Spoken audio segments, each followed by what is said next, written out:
So when your partner hears a critical tone, it's likely that it triggers something deeper for him. Maybe these are feelings of inadequacy or a fear that he's not enough for you. And those feelings most likely originate much before he found you. Those are often deeper feelings. But then he responds to you with a, there you go again, or you're ruining the day. This is him protecting himself, even though it ends up creating more distance between you. And it's tricky because when we go into these self-protection modes, it is this, in a sense, emotional fusion. Because what we do in that moment, I'm putting my hands together because this is often, I'll do it right here. It's emotional fusion, one hand on top of the other. Because right here, it's this loss of ability to see that you are having some experience that probably has nothing to really do with me, but I'm vacuuming it into myself and making it about me. As soon as I make it about me, it doesn't feel good. You better believe I'm going to protect myself. And that protection right there is often connected to this old mechanism of how people remained connected to their primary caregivers. Remember, as children, we saw parents do something that we might do now. We had parents do that thing to us, which we might do now in our romantic relationships, or we learned to do the thing to help keep ourselves protected and connected with them.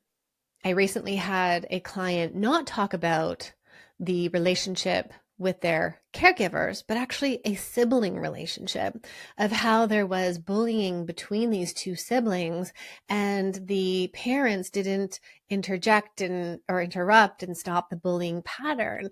And right there was how this person learned to develop these protective mechanisms, because they had to, because it was every day this experience with this sibling.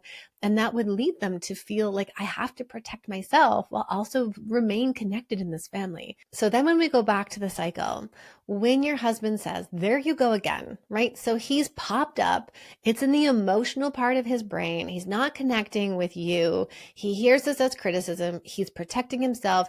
This then triggers something inside of you. This is the infinity loop. It's the infinity negative interaction cycle. It's lesson 3 inside Be Connected. It's my favorite lesson to recommend to people because it's at the core of emotionally focused couples therapy. And also for those who have pre-ordered my book, it's also a part of chapter 4, which helps you identify those patterns within your own marriage. But so here you are, something is triggered inside of you. And maybe it's even shame because you feel like you can't get it right. But whatever it is, it leads you back into the cycle, and both of you not being able to break it and feeling further apart. And it's tricky because that cycle piece then is, how do we then get back together? What is it that you both need so this doesn't derail? And Melissa, you had said earlier that then this derails the entire date. And that to me says that your husband stays longer in this sense of dysregulation. And now the question is, if this is going to continue happening, how do we find together a way to become regulated back again?